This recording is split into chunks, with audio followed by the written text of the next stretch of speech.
Quelle heure il est là? 35. Alors, attends, attends. Oula, 3 micros. Ouais, ouais, bah, comme ça circulera. On attend encore 5 minutes. Les salariés continuent à arriver. On remercie la direction d'avoir installé des chaises. C'est beaucoup plus confortable. Merci pour ceux qui sont assis. La direction est aux petits soins pour nous.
Toutes les chaises ne sont pas occupées.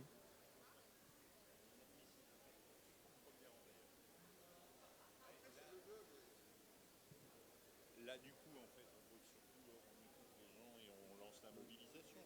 On va faire. Ouais. Un point sur la mobilisation et un point sur les modalités de grève.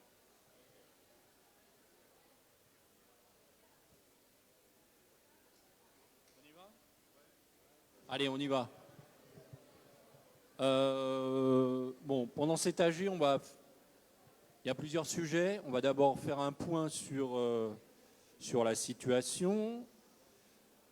On va faire un point sur la mobilisation et les rassemblements prévus, et puis un point très important sur les modalités de grève de ces prochains jours. Puisque, comme on vous le rappelle, nous avons déposé un préavis pour le 23 et le 24, demain et vendredi, puisqu'était prévu le débat et le vote à l'Assemblée.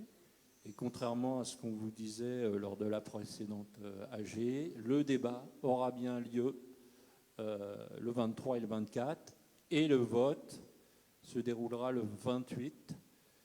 Pourquoi séparer le vote des débats? Tout simplement parce qu'il y a peu de députés à l'Assemblée le vendredi, et que comme la majorité se fera vraiment sur un fil, les pro-fusion craignent de ne pas avoir la majorité le vendredi pour voter, et donc le vote se fera le mardi. C'est dire si ce texte ne fait pas l'unanimité, c'est le moins qu'on puisse dire, même pas la majorité au sein de l'Assemblée. Un certain nombre de députés, voire de sénateurs qui étaient favorables au texte commencent à se poser des questions. Donc c'est là qu'il faut absolument qu'on profite de la situation pour se faire entendre et pour rappeler notre opposition et les raisons de notre opposition, puisqu'on considère que, notamment à Radio France, mais c'est le cas dans toutes les entreprises, que ça déstabilisera fortement notre entreprise et que la radio publique serait très gravement impactée par ce projet et que c'est notre survie qui se joue là dans les prochains jours, dans les débats à l'Assemblée. Je dis ça parce qu'il semblerait qu'il reste encore des personnes qui ne sont pas convaincues de cela dans notre entreprise. Pour nous, on en est tous convaincus, toutes les OS sont convaincus que c'est une situation très grave pour nous et que si ce texte passait, on serait très mal dans les prochains mois et dans les prochaines années, et la radio serait très mal. Donc, on en est au débat, on en est à essayer de rencontrer les députés pour leur expliquer la situation, puisque la ministre a essayé de jouer sur l'effet de surprise et sur la méconnaissance du sujet par un certain nombre de députés. Elle a réussi à imposer d'interrompre le débat sur la souveraineté alimentaire pour placer le débat sur l'audiovisuel public, pour reprendre ensuite le débat sur la souveraineté alimentaire. Donc là, il y avait vraiment quelque chose qui est la pugnacité de sa part, et de faire en sorte de surprendre tout le monde, parce que nous, dans les rencontres qu'on peut avoir, c'est ce qu'on se constate, hein, que tout le monde ne comprend pas bien la situation et se dit que ça ne changerait pas forcément grand-chose. Donc on essaye de leur expliquer en quoi ça changerait beaucoup de choses.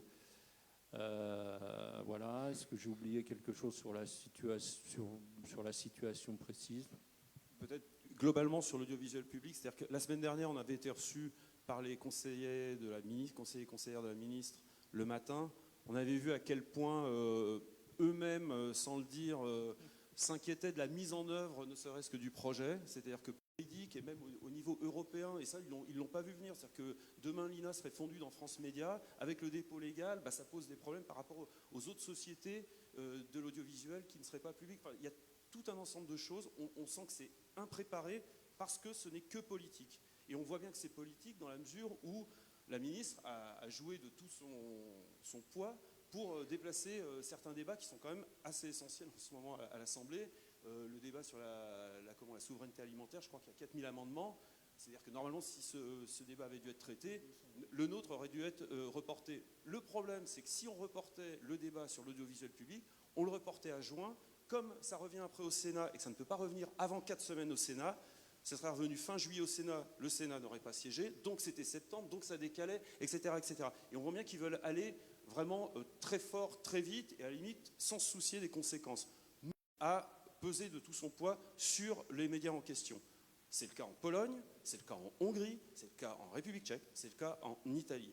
Et dans les pays où des partis autoritaires n'étaient pas encore au pouvoir, critiquaient l'audiovisuel public, quand ils ont été au pouvoir, ils n'ont rien fait pour le démanteler. Au contraire, ils avaient un outil, et c'est ce qu'on peut craindre aussi en 2027 ici, c'est qu'un parti moins libéral ou démocratique que d'autres puisse s'appuyer sur cette structure, alors que jusqu'à maintenant, la démocratie s'articule sur un audiovisuel public avec chaque entreprise, des rédactions différentes, des façons de traiter l'information différentes, des programmes, etc., etc. Ce matin, je ne sais pas si vous avez écouté Quentin Bataillon qui a débattu avec Julia Cagé sur France Inter. Quentin Bataillon disait, mais nous sommes une anomalie en Europe. Oui, nous sommes une anomalie en Europe. Nous sommes une anomalie parce que nous avons 15 millions d'auditeurs pour la radio, 30% de part de marché pour la télévision, etc., etc. C'est sûr que par rapport aux autres groupes publics audiovisuels en Europe, nous sommes une anomalie. Mais nous sommes une anomalie parce que nous sommes structurés de cette façon. Et c'est très important que nous le restions. C'est important pour des questions juridiques et c'est important pour des questions économiques. Et pour des questions juridiques, Ça va parler à certains d'entre vous qui sont arrivés dans cette maison depuis 2017, un truc tout bête, hein, qui n'a pas à voir avec la radio ou quoi que ce soit, qui a juste à voir avec les caisses de retraite. Les salariés qui sont arrivés dans cette entreprise avant 2017, eh ben, ils cotisent à l'IRCANTEC. Eh ben, demain, avec la création de France Média, le 1er janvier 2026, l'IRCANTEC, c'est fini. Voilà, boum, comme ça. Donc c'est sûr que France Média fera des économies de cotisation sur l'IRCANTEC, mais les salariés, eux, ne s'y retrouveront pas. Il y a plein de choses comme ça qui sont cachées derrière le projet. Le projet ne sert pas à nous renforcer, il va nous affaiblir, il va nous asservir, et c'est pour ça qu'on doit s'y opposer. Et on doit s'y opposer à être massivement en grève. Alors on va parler après des conditions d'exercice de la grève, etc., etc. Mais ce qui est important demain, c'est qu'on soit nombreux à être en grève. Que vous fassiez grève 1 heure, que vous fassiez grève une demi-journée ou une journée, c'est essentiel que demain, parce que, allez savoir pourquoi, on serait 4500 à faire 1 heure de grève, ça impressionne plus le pouvoir que 100 grévistes qui bloquent l'antenne. Ne me demandez pas pourquoi, c'est ainsi. Voilà, on nous l'a dit, voilà, on nous l'a soufflé dans l'oreille. Donc, ce qui est important demain, c'est que d'une part, il y ait beaucoup de grévistes, et d'autre part, oui, que les antennes soient impactées. C'est-à-dire qu'il faudrait quasiment faire une radio morte demain. C'est-à-dire que les gens, les salariés, les auditeurs, les citoyens se rendent compte de ce que c'est un pays sans audiovisuel public. Sauf qu'on aura de toute façon des super programmes musicaux, parce que depuis 2015, ils se sont aperçus qu'en fait, les programmes musicaux étaient géniaux en temps de grève aussi. Comme quoi, même en temps de grève, on continue à faire de la qualité. Et ça, c'est très important, et c'est ce qu'on défend. Voilà. Juste pour revenir aussi sur ce qu'il y a à perdre dans ce projet de fusion, ça a été redit à la précédente AG, ça n'enlève rien au fait que depuis des années, on vit un projet d'entreprise qui n'a pas cessé de casser nos métiers, casser nos façons de faire et d'abîmer vraiment le collectif à Radio France. Mais ça vient de quoi? Ça vient d'une volonté d'économie qui est omniprésente. Et nous, ce qu'on craint, c'est imaginer à quelle vitesse peuvent aller ces volontés d'économie quand vous n'avez plus plusieurs entreprises de l'audiovisuel public, mais une seule, avec en plus un ou une PDG qui serait nommé beaucoup plus directement. Donc il y a de toute façon un risque d'affaiblissement supplémentaire. Il ne faut pas se leurrer, c'est juste la même pente qui est toujours présente, mais ce que recherche le gouvernement, c'est une accélération pour pouvoir vraiment avoir à sa main un audiovisuel dont il peut réduire les budgets en permanence et dès qu'il en a envie. On n'oublie pas non plus que quand on nous fait miroiter un alignement par le haut des conventions collectives, personne ne doit raisonnablement y croire. Parce qu'à chaque fois, ces dernières années qu'on a connu la dénonciation d'un accord collectif, quel qu'il soit, et quelle que soit l'énergie mise dans les négociations derrière, et on sait que c'est un sujet permanent même aujourd'hui, on n'arrive plus en ce moment à obtenir ne serait-ce qu'aussi bien que les couvertures conventionnelles qu'on avait. Donc vraiment les dangers ils sont omniprésents, et si au moins entre les salariés présents à l'ARG aujourd'hui, ceux qui sont présents, qui nous voient sur le Facebook Live, et après en parlant entre vous, si au moins personne ne pouvait terminer cette journée en se disant « je pense que j'ai à y gagner à une fusion », là on aura rempli le premier objectif. Et l'objectif c'est effectivement demain de mobiliser tout le monde. Si on pouvait avoir tous les salariés de Radio France et de l'audiovisuel public en grève, le message il serait radical. Le message que de toute façon le gouvernement va essayer d'aller chercher, c'est l'opposition au projet n'existe pas. Et effectivement, même 1 heure de grève demain, c'est dire non, je suis opposé au projet. Donc il ne faut pas minimiser l'action de chacun, il ne faut pas minimiser l'importance que ça peut avoir. Et on sait qu'il y a des métiers à Radio France où c'est extrêmement compliqué parce qu'on se dit d'une part qu'on n'a pas d'impact sur l'antenne, et d'autre part, quand on est absent pour grève, il y a juste le boulot à rattraper le lendemain. C'est pour ça que n'hésitez pas même, il y a la possibilité maintenant de faire 1 heure de grève, si rien d'autre n'est possible et si vous n'avez pas d'impact, mais même ça, ça compte. Donc vraiment, allez-y et n'hésitez pas une seule seconde. On voulait aussi vous rappeler, enfin on le fera dans un second temps, sur les modalités de la grève. Hier, il y avait un débat Public Sénat, je ne sais pas si c'était dans la nuit, je ne sais pas si on a été nombreux à le regarder. Il y avait Jeannet, évidemment, qui portait... Tu parlais, Benoît, pendant cette émission, elle a dit « Mais pourquoi avoir un journaliste de France Bleu, un journaliste de France Télévisions pour couvrir telle parole, autant n'en envoyer qu'un ». Mais nous, ce qu'on a aussi voulu rappeler, c'est que c'est l'ensemble des salariés qui sont concernés. Et c'est aussi l'ensemble des salariés qui travaillent dans les directions horizontales, ce qu'on appelle les directions support, c'est-à-dire les directions financières, par exemple, la DRH. C'est tous ces services qui vont être impactés si la fusion a lieu dans un premier temps. Et c'est ça qu'on doit aussi comprendre pour la journée de demain. Comme le disait Benoît, on a besoin de tout le monde. Alors ceux qui ne peuvent pas se permettre de faire grève plus d'1 heure, ils seront quand même comptabilisés comme grévistes. Mais l'important, c'est que cette grève soit quand même massive. On a besoin d'être tous ensemble à un lieu de rendez-vous qu'on ne va pas tarder à vous révéler demain, tous ensemble en grève à Radio France et tous ensemble dans la rue demain.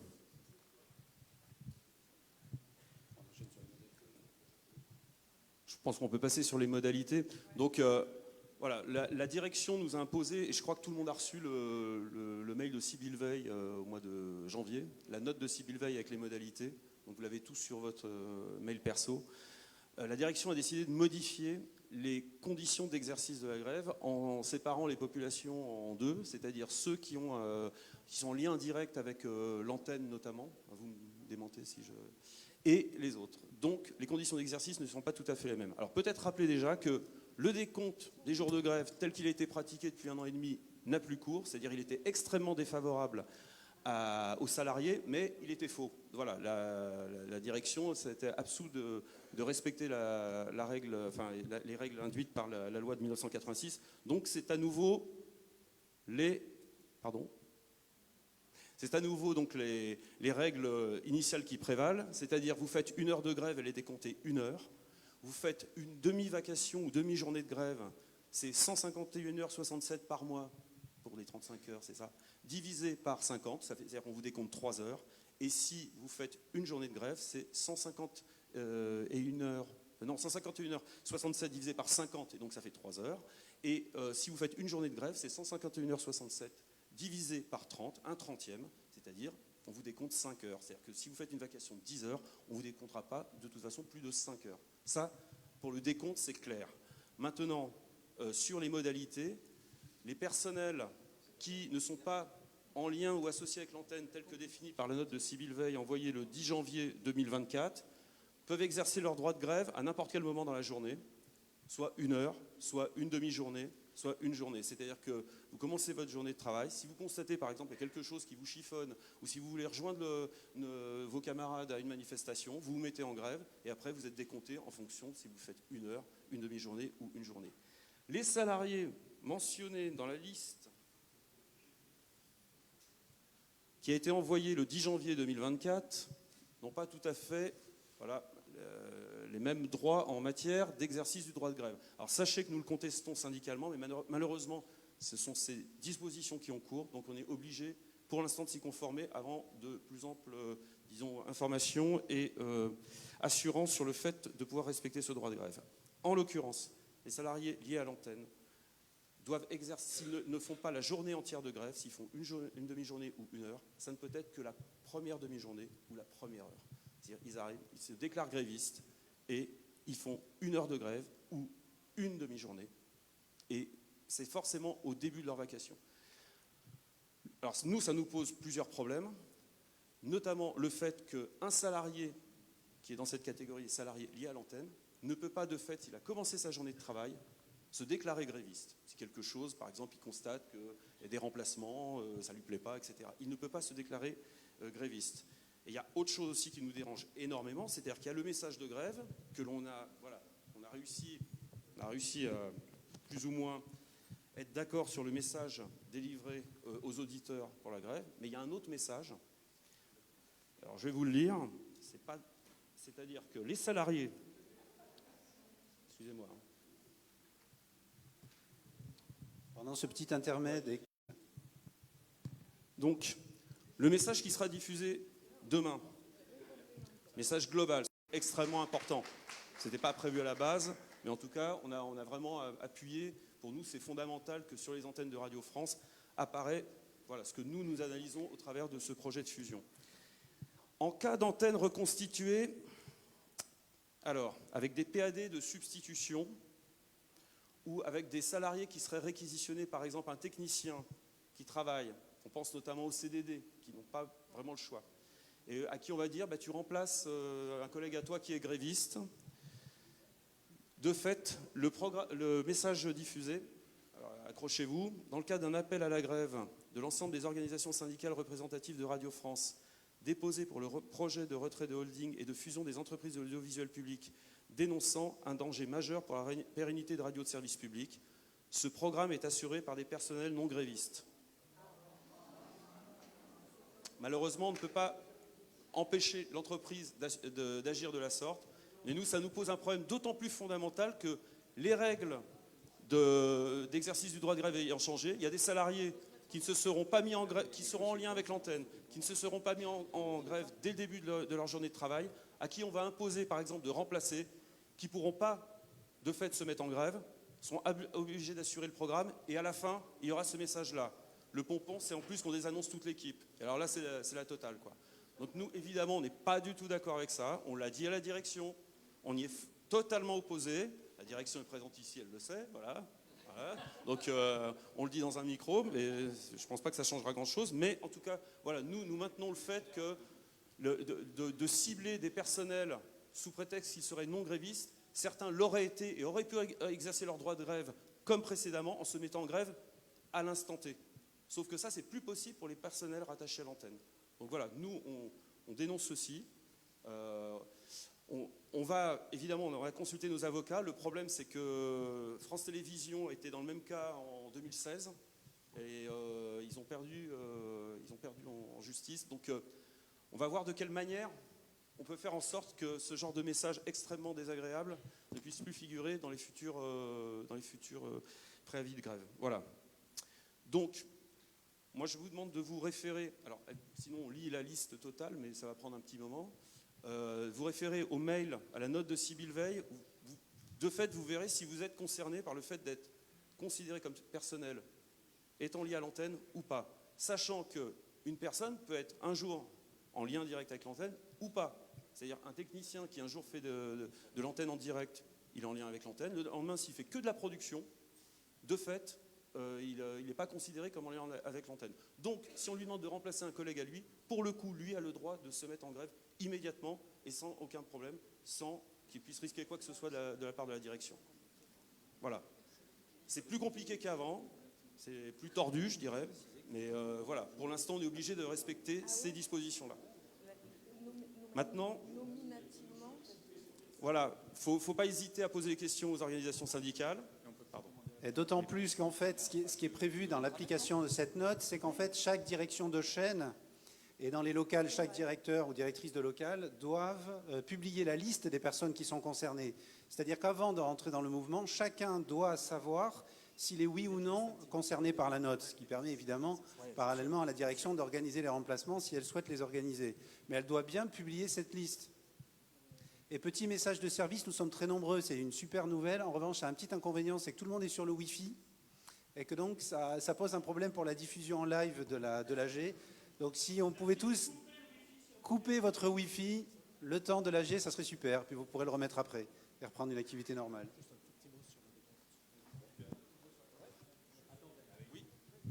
Juste un tout petit mot sur le décompte retenu pour les musiciens, puisqu'ils sont un cas à part, à première vue décrété par la direction.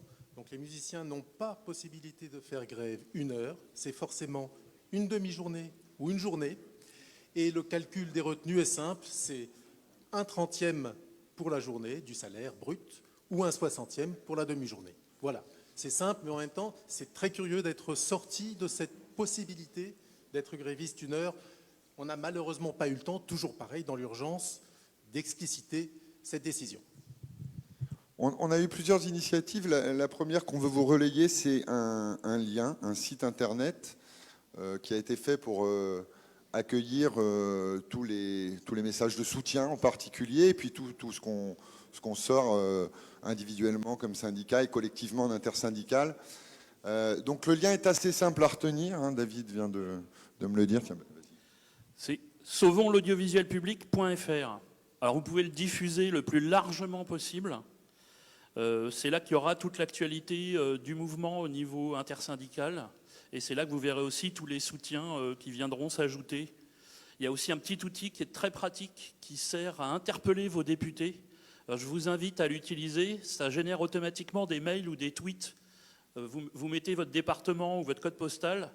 Il y a la liste de vos députés qui apparaît. Et vous pouvez leur envoyer, vous pouvez les inonder de mails, de tweets pour leur demander de ne pas voter la loi.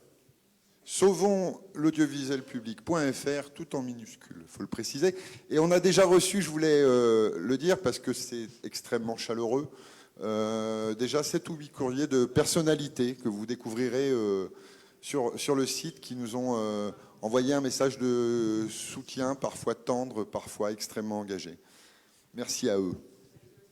Puisqu'on parlait des députés, je refais un petit retour en arrière pour savoir où en est un petit peu la... Du coup, comme on parlait de la plateforme, là, je veux bien juste parler de la tribune, si c'est parce que c'est vraiment en lien. Juste vous dire que donc... les signatures sont toujours possibles pour la tribune que vous avez peut-être vu paraître ce matin dans le journal Le Monde, qui sort en ce moment même dans le journal papier, tribune qui s'intitule Nous, salariés de Radio France, pensons que ce projet est à la fois démagogique, inefficace et dangereux. Ces signatures, donc cette tribune a germé un peu à côté, en fait, même complètement à côté des syndicats et des sociétés des journalistes des différentes rédactions de cette maison.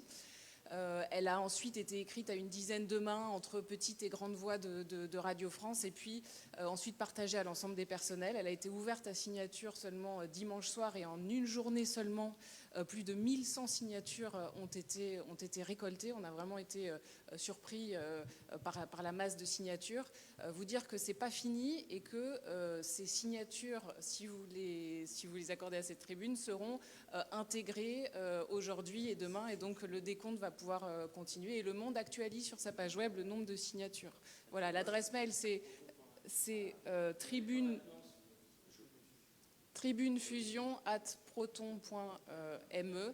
Voilà, et à la lecture de cette tribune, moi je trouve que il y a quelque chose d'assez fort de voir que les personnels de cette maison, dans leurs inquiétudes exprimées, sont beaucoup plus... en tout cas, je trouve que c'est extrêmement étayé et on voit à quel point les inquiétudes sont profondes et fondées et à quel point le contraste avec en face le projet du gouvernement. Et notamment, on voit bien, et c'est un des piliers de cette tribune, la question de l'indépendance de nos médias et la question du pluralisme, du fait qu'on est vraiment un des piliers du débat démocratique dans ce pays et potentiellement fragilisé avec cette fusion. Voilà. Puisqu'on parle de débat démocratique, revenir un petit mot sur l'attitude des députés. Depuis une quinzaine de jours, 3 semaines, on a bien compris que là où nous avions des alliés, c'était du côté du MoDem. Donc on a pas mal mis la pression sur les députés MoDem qui commencent à détricoter le texte, pas encore tel qu'on le souhaiterait, mais en tout cas, pour ce qui concerne les MoDem, la consigne de vote a clairement été donnée de ne pas voter la fusion. Malheureusement, ils sont pour la holding, mais en tout cas pas pour la fusion. Donc c'est déjà une première brèche dans la majorité, en tout cas dans ce qu'elle peut exister aujourd'hui. Hier, on a eu l'occasion de rencontrer aussi le chef du groupe des députés Horizon, ceux d'Édouard Philippe, qui nous dit, clairement, il n'y aura pas de consigne de vote pour nos députés. Pour la bonne et simple raison, c'est qu'ils sont divisés. Et d'ailleurs, lors de la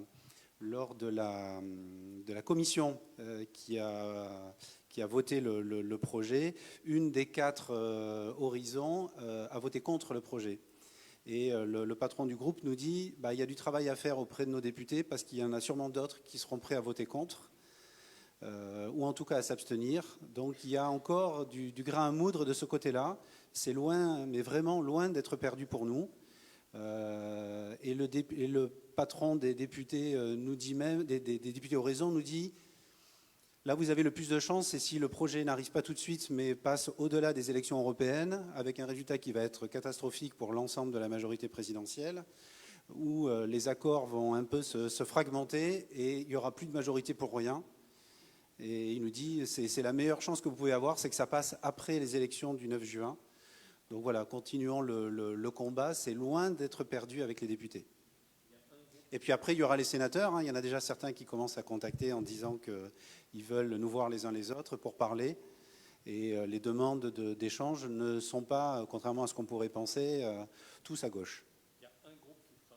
Il y a un groupe qui fera la bascule d'un côté ou de l'autre, c'est le groupe Lyot, qui arbitre, petit groupe, mais qui arbitre à chaque fois sur les projets. Et voilà, ce sont ces députés qu'il faut cibler. Sur Sur la mobilisation, sont prévus 2 rassemblements. Ça a changé, enfin un à coup sûr et un autre encore à la négociation. Donc pour demain, ça a changé plusieurs fois dans la matinée. Là, il n'y a rien de nouveau depuis une demi-heure. Ok. Donc le rendez-vous est 13h30, place Colette, près du ministère de la Culture. Voilà. Il faut absolument qu'on soit très nombreux, très nombreux. C'est un rendez-vous commun pour tout l'audiovisuel public.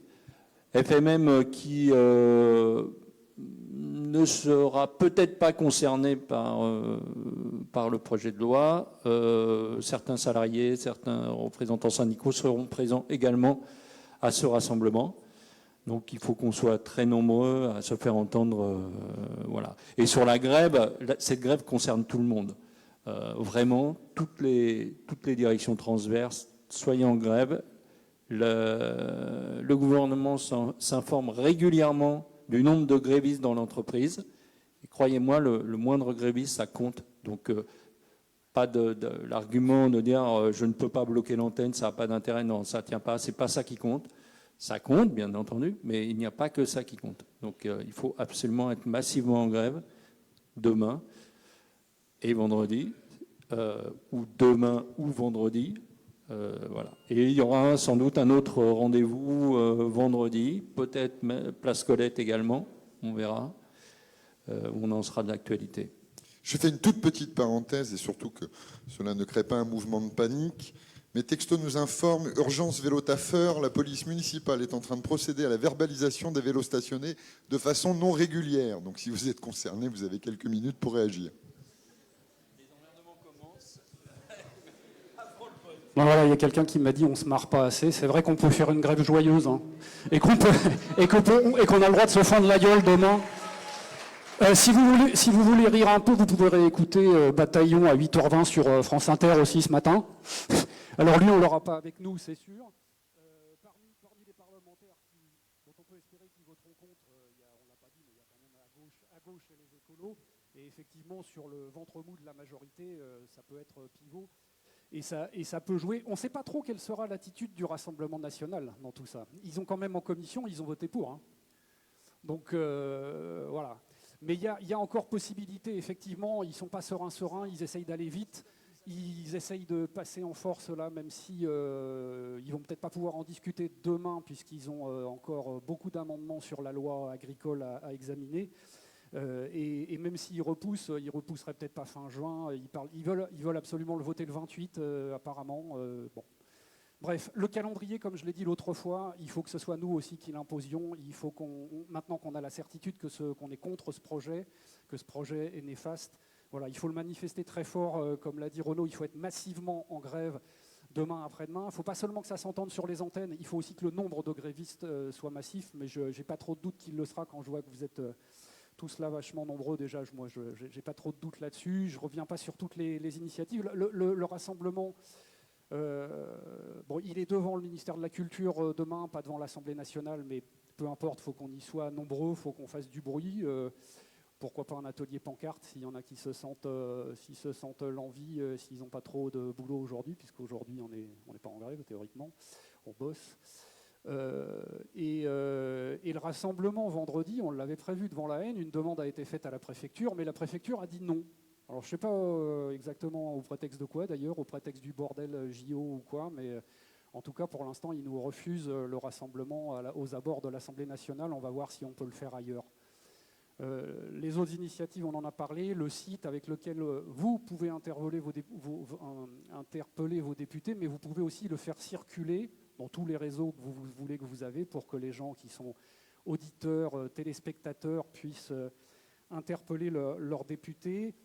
Il y a la tribune, on en a parlé, qui a été signée déjà par beaucoup de gens, qui peut encore l'être, des salariés. On a des demandes d'auditeurs, de téléspectateurs sur une pétition. Il y en a une déjà qui circule, mais qui n'a pas été initiée par nous, ni par les intersyndicales de France Télé ou FMM ou l'INA, mais il y en a une qui circule, mais on pourrait aussi en lancer une, ou en élargir une. On va voir, il faut faire vite, mais il y a beaucoup de choses à faire. Et quoi d'autre? Ouais, je crois que c'est important aussi, mais je pense que dans nos expressions, on l'a déjà dit jusque-là, de ne pas en faire... Nous, on défend la radio, bien évidemment, c'est de là d'où on parle, et on a beaucoup de craintes légitimes sur ce que deviendrait la radio dans ce projet, mais il ne faut évidemment pas en faire un combat de la radio contre la télé. La télé a tout autant à craindre de ce projet. Quand on voit la BBC qu'on nous érige en modèle, ils ont morflé depuis des années, et la télé morfle aussi. La télé morfle au niveau de la production, des modes de production, des emplois. Et donc je pense qu'ils ont aussi beaucoup, même s'ils paraissent peut-être un peu moins mobilisés que nous, ils ont aussi énormément à craindre de ce projet. Donc je pense que c'est bien qu'on soit tous ensemble demain dans la rue pour le dire et qu'on continue à être tous ensemble pour le dire, parce que face au rouleau compresseur qu'il y a en face, il faut qu'on soit tout l'audiovisuel public et tous les auditeurs et téléspectateurs de l'audiovisuel public contre ce projet. Et j'ajouterai que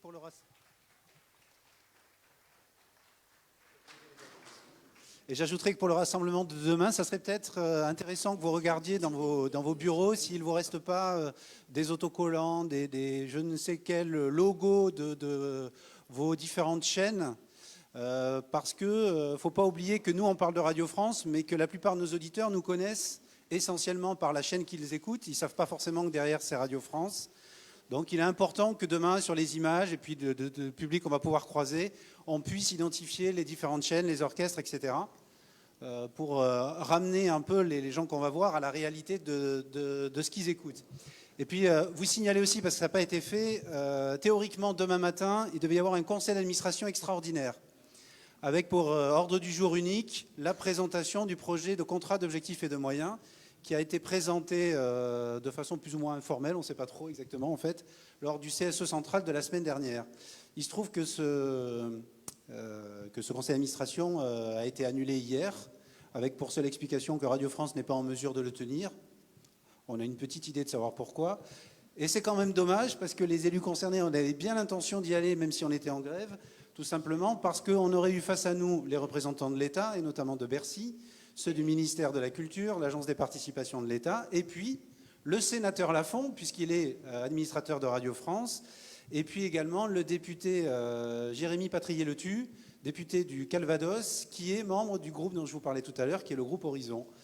Donc c'est dommage, parce qu'on aurait eu des choses à leur dire, mais ça ne nous empêchera pas de leur dire à une autre occasion.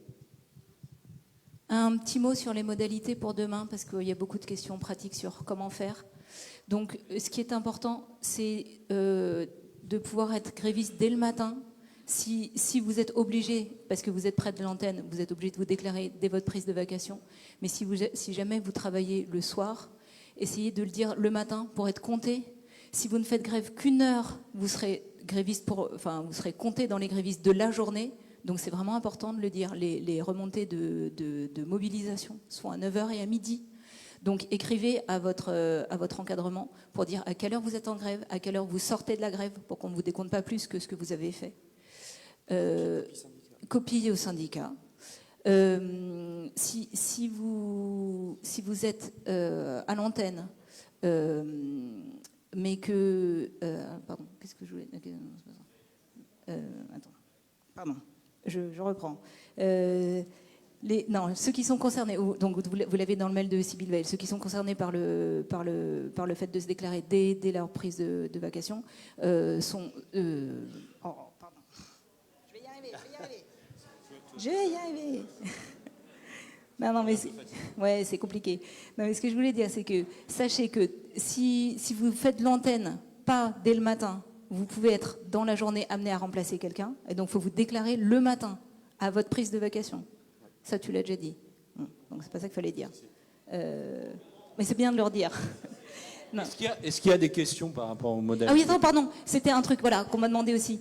Les gens qui sont en congé, en rendu, en RTT, en télétravail, on a posé la question, on va avoir la réponse de la direction avant la fin de l'après-midi pour que vous puissiez le savoir. En revanche, si vous n'êtes pas au tableau de service, si vous êtes SV, vous ne pouvez pas être gréviste parce que vous ne travaillez pas. Donc tu ne vas pas t'inventer une vacation qui n'existe pas. Tu n'as pas le droit d'être gréviste. Si vous enregistrez en extérieur, par exemple, ou pour un jour ultérieur, une émission que vous êtes gréviste, l'émission ne pourra pas être diffusée. Faire autre chose à la place. puisque le jour où le truc devrait avoir lieu, vous devez travailler. Donc on pourra te demander de faire une émission dégradée, etc. Si vous êtes en lien avec du public et que vous ne voulez pas foutre en l'air le concert parce qu'il sera diffusé dans 3 mois, montrez quand même aux gens que vous allez rencontrer, qui sont nos auditeurs ou qui sont le grand public, qu'on est mobilisé. Donc, si vous voulez pas être gréviste, voilà, affichez, enfin, faites des pancartes, parlez aux gens, communiquez. Vas-y. Non, juste sur quelque chose que tu rappelais, sur le fait de demander à quelqu'un de venir travailler sur un direct à la place d'un enregistrement, par exemple, j'imagine, si un enregistrement pour le week-end ne peut pas se faire, demander à l'équipe de venir travailler le week-end, c'est très très limite. Je vous invite là à regarder vos contrats, surtout pour les producteurs et tous les CDDU. Si vous n'avez pas dans votre contrat que vous êtes prévu le week-end, vous n'avez pas à venir travailler le week-end. En tout cas, si vous vous retrouvez dans cette situation, vous n'hésitez pas à nous alerter et on fera les intermédiaires. Après, soyons honnêtes, les quelques échanges informels qu'on a eus avec les directions, je ne pense pas que les directions demanderont à des producteurs, d'ailleurs sans contrat le week-end, de venir faire un direct à leur place de leur PAD. En revanche, cela aurait été possible effectivement pour, par exemple, pour la catégorie des réalisateurs qui peuvent très bien être planifiés un samedi au débeauté, je dirais. On va passer aux questions peut-être, parce que peut-être qu'il y a beaucoup de questions. Avant les questions, le vote, normalement, doit avoir lieu le 28. Donc nous, on va se réunir en intersyndicale. Je pense, on vous tiendra au courant, qu'on va déposer un préavis de grève pour le 28. Si, entre guillemets, le vote n'est pas sur cette date-là, on n'activera pas les préavis. Hein, on fera en sorte, voilà, on prendra nos responsabilités. De toute façon, on décidera entre nous et après, on vous informera. Mais si le vote a réellement lieu le 28, pour moi, ça n'a pas de sens si on n'est pas en grève le 28. C'est quand même le jour formel où aura lieu la bascule, quoi. Bonjour, en fait, tu parles du 28, oui. Bertrand, mais en fait, le 28, c'est le vote en première lecture. Oui, en première lecture. Il y aura une deuxième lecture. Absolument. En juin. Oui. Donc, il faut aussi garder un peu de mousse sous le pied, enfin, je ne sais plus comment on dit. Après, les gens se déclareront grévistes ou pas, mais je pense que l'exécutif nous impose un calendrier au pas de charge.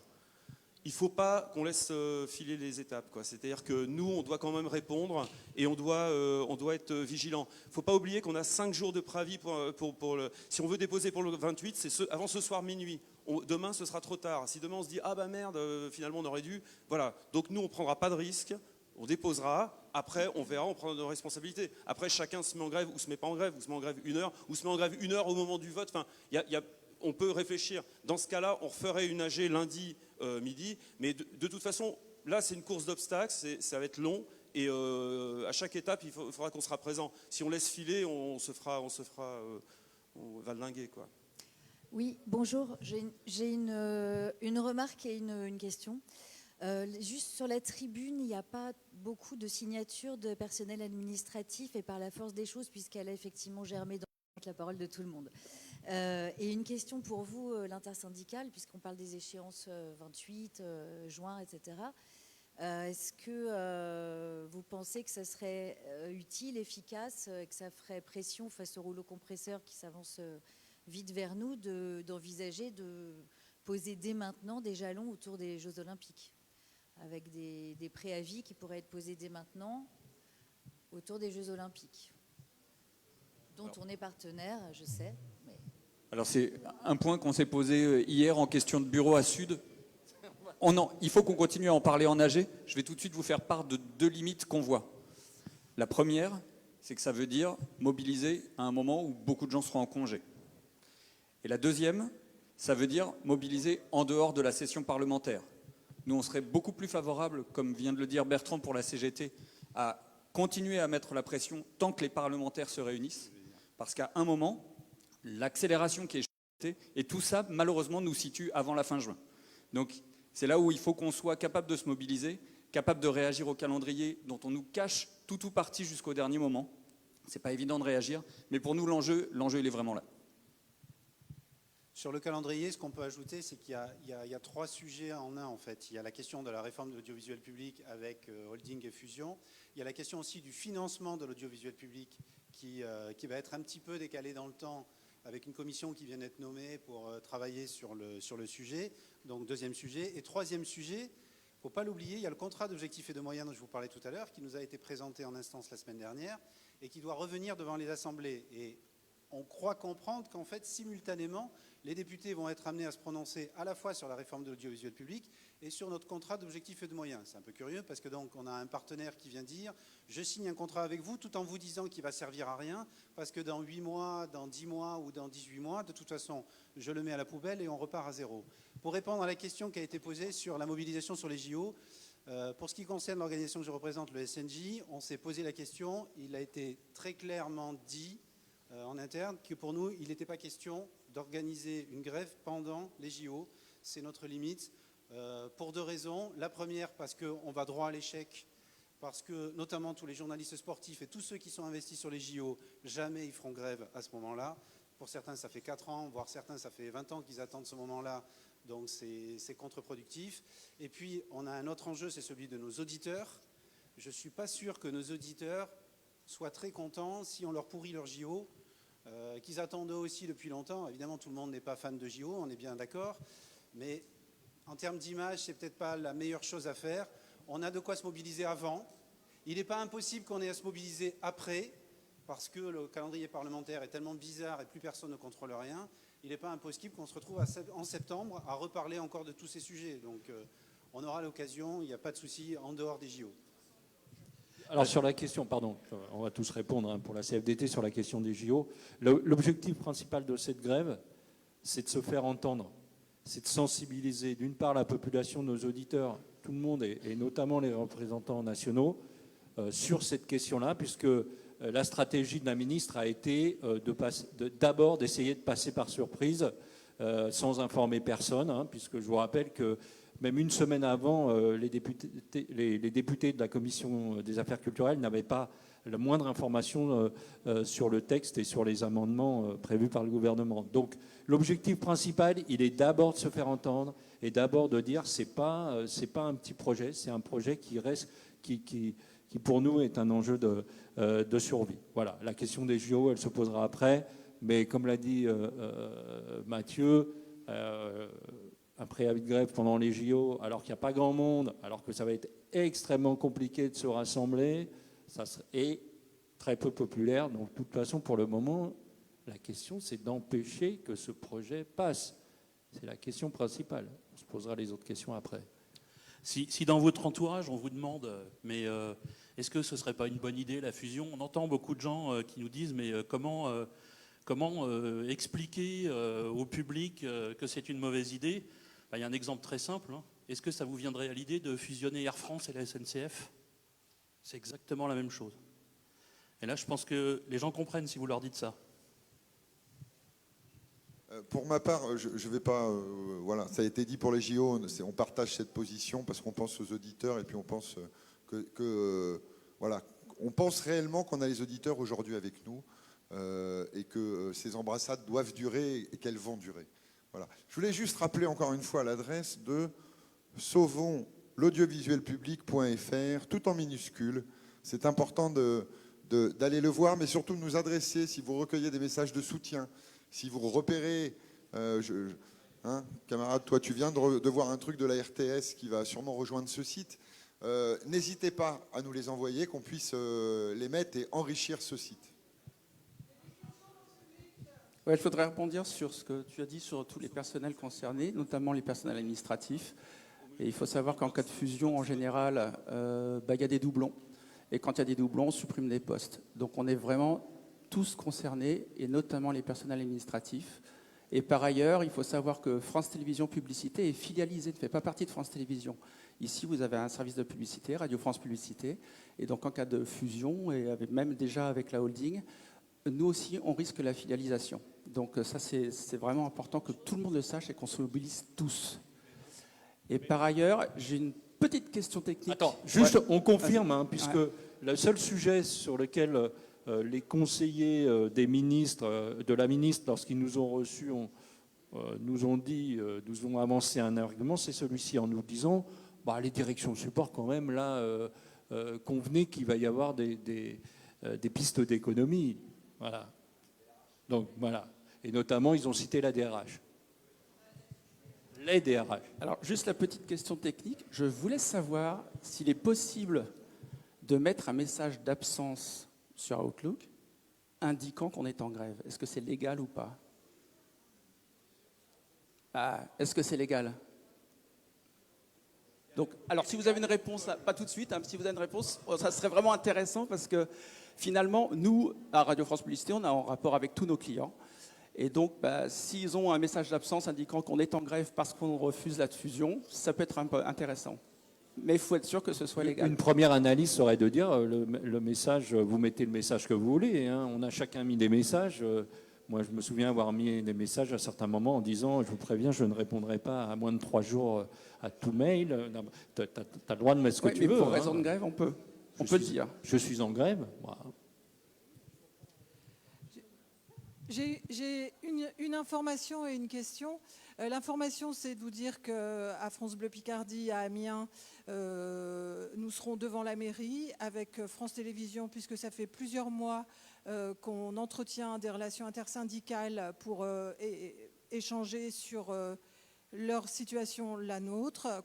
Nous serons ensemble avec des élus, notamment les écolos.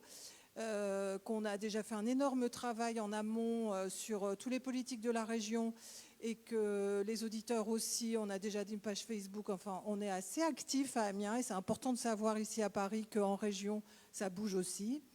Et la question c'est justement, je reviens sur les enregistrements qui devaient avoir lieu jeudi ou vendredi. Est-ce qu'au moment de la diffusion, est-ce que l'animateur ou la... Là, à Radio France, il y a aussi des services de l'INA. Je vais laisser la parole à notre camarade de l'INA qui va... Ah pardon, excuse-moi. Pardon, excuse-moi, excuse-moi, j'étais sur autre chose. Pour faire simple, non en dehors de la période de préavis. Si on est dans la période de préavis, il y a le message de grève. S'il n'y a plus le message de grève, c'est qu'on est sorti de la période de préavis et donc non. Il y a rediffusion et puis voilà. Une petite intervention de notre camarade de l'INA qui va nous quand même pointer sur le fait qu'au ministère, il joue la concurrence, quoi. C'est-à-dire qu'il joue l'opposition entre les entreprises de l'audiovisuel public, quoi, pour nous affaiblir. Oui, bonjour, je m'appelle Véronique, je travaille à l'INA, auprès de France Télé, essentiellement auprès de Radio France.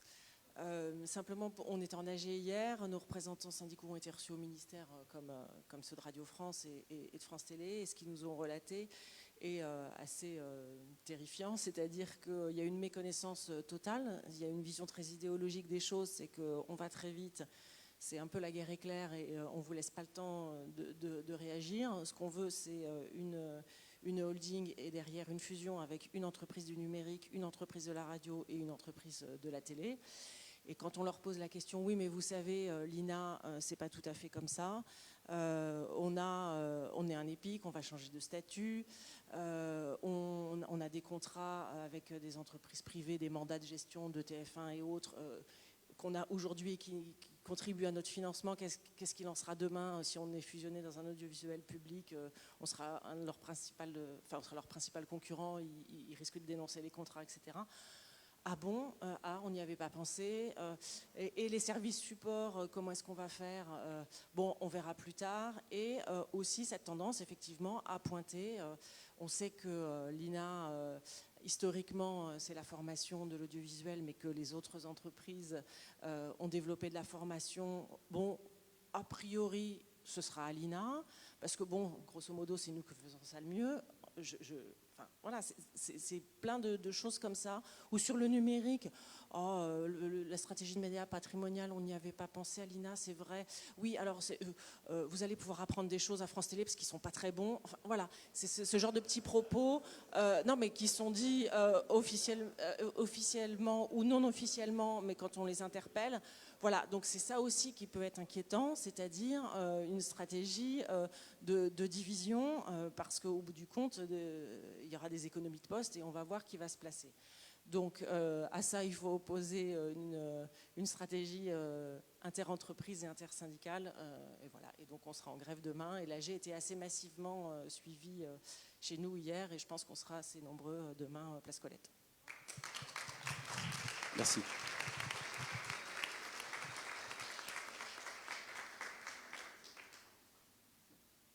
Oui.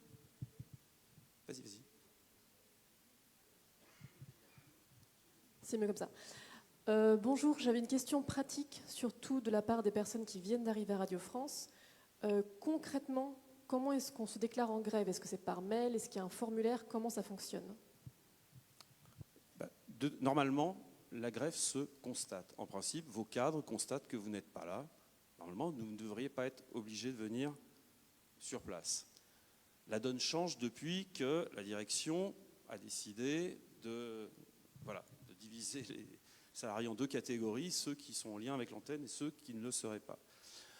Je ne sais pas si c'est votre cas. Quoi qu'il en soit, si vous venez, vous vous déclarez gréviste, vous vous déclarez auprès de votre hiérarchie, bon, il n'y a pas de problème. Mais sinon, si vous n'êtes pas en lien avec l'antenne, vous n'êtes pas obligé de vous déclarer gréviste au début de votre vacation, vous envoyez un mail à votre hiérarchie, vous envoyez un mail copié aux organisations syndicales, et puis voilà, vous dites, je suis en grève, surtout vous spécifiez bien de quelle heure à quelle heure. Parce que voilà, le décompte de vos heures de grève dépendra aussi de la durée de grève. Et donc ça c'est valable aussi, notamment je pense à tous ceux qui sont en télétravail. De fait, les télétravailleurs qui veulent se déclarer grévistes, de toute façon, c'est par le mail qui se signale. Je regarde la direction qui est au deuxième rang, là, qui approuve, qui opine du chef, donc je pense que je n'ai pas dit trop de bêtises. Il y a une méthode qui s'est développée, c'est les responsables RH qui envoient un mail en disant « Êtes-vous gréviste ou pas ?» Voilà, ça peut... Bon, moi, je vous invite à répondre normalement à ce mail, à dire oui ou non, tout simplement. Effectivement, normalement, il faut attendre que la direction vous sollicite et constate elle-même que vous êtes gréviste. Voilà. Mais rien n'empêche de vous déclarer au moment de votre prise de service. Vous n'êtes pas obligé de vous déclarer avant. Si on vous fait la pression, si on vous met la pression, comme quoi vous êtes gréviste, pas gréviste, bah non, vous pouvez vous décider jusqu'au dernier moment. Voilà. Après, en fait, tout dépend ce que vous voulez. Si par exemple vous êtes reporter et que vous n'êtes pas directement rattaché à l'antenne, vous pouvez avoir intérêt à prévenir la veille pour la bonne et simple raison, c'est que ça empêchera votre chef de service de diffuser quelque chose qui était prévu en diffusion ce jour-là, pendant que vous êtes en grève. Donc pour les reporters, pour ceux qui ne sont pas directement liés à l'antenne, ça peut avoir un intérêt de prévenir avant. Pour les autres, plutôt pas, parce que plus vos cadres savent tardivement que vous serez en grève, plus ça sera compliqué pour eux d'essayer de vous remplacer. Mais bon, dans le cas de cette grève-là, on sent bien que personne ne va chercher à remplacer de façon... Après, on peut aussi sauter sur cette occasion pour demander, on ne sait jamais, peut-être que Sybille Veil nous entendra ou que d'autres dirigeants de Radio France nous entendront, de rediffuser aujourd'hui un document extrêmement précis sur les modalités de la grève. Il n'éclairera pas toutes les situations, mais il a quand même le mérite d'exister. Et devant la grève probablement assez massive que nous allons connaître demain, ça me semble important de le demander très officiellement. Renvoyez-nous ce document. Merci. Moi, j'ai une idée, c'est un documentaire sur mai 68 à l'ORTF. Alors, vous savez que cet AG est suivi sur Facebook. On a une question, on a plusieurs questions, mais on va en prendre une de Sophie qui dit « Je suis avec un collègue technicien qui fait la matinale en local demain. Sa vacation commence à 5h30 par une demi-heure de préparation avant la prise d'antenne. S'il fait grève 1 heure, doit-il prendre l'antenne à 6h30 ou la demi-heure de prépa se reporte-t-elle 1 heure plus tard, ce qui lui permettrait de bloquer l'antenne 1 heure et de commencer à 7h ?» Pour moi, la vacation commençant à 5h30, 1 heure c'est 5h30, 6h30. Donc il faut reprendre l'antenne à 6h30. Ouais, ou faire grève 2 heures ou 4 heures. 2 heures, c'est pas possible. Non, toute la vacation. La vacation commence toute à 5h30. Toute la vacation.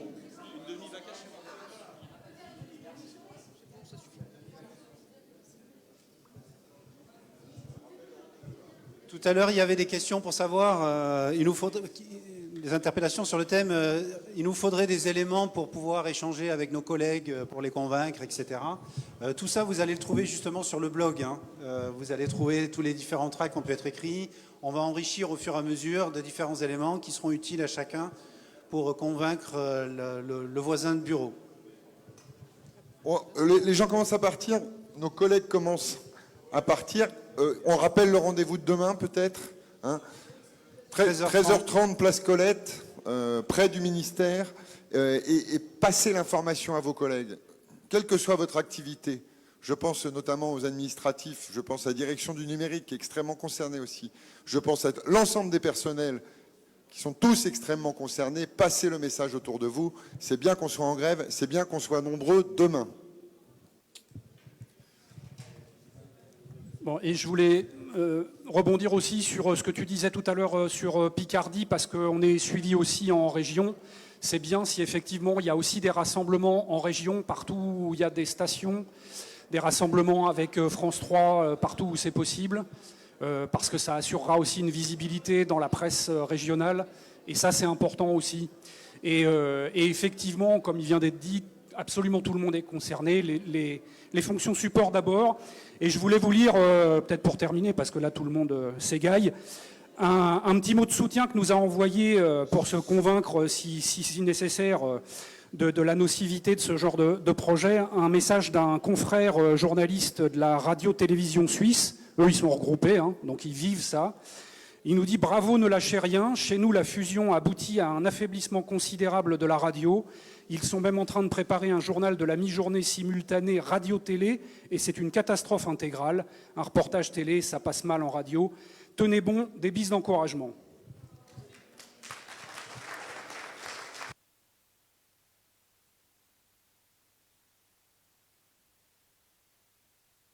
Je voudrais terminer en disant que on nous fait les poches depuis 20 ans. C'est-à-dire depuis 20 ans, on a payé au tiers ce chantier de réhabilitation, au détriment de nos salaires, nos formations, les investissements, etc. etc. On nous a fait les poches pendant 20 ans, notamment depuis 2015 avec les suppressions de postes. Là, on nous fait la peau. Donc, on ne peut pas laisser passer, quoi. Je veux dire, là, de toute façon, c'est tout ou rien. Je serais tenté... Là, ça fait 32 ans que je suis dans cette maison. Ma première grève en 95, jamais on a connu ça. Là, ils veulent vraiment nous faire blackbouler, quoi.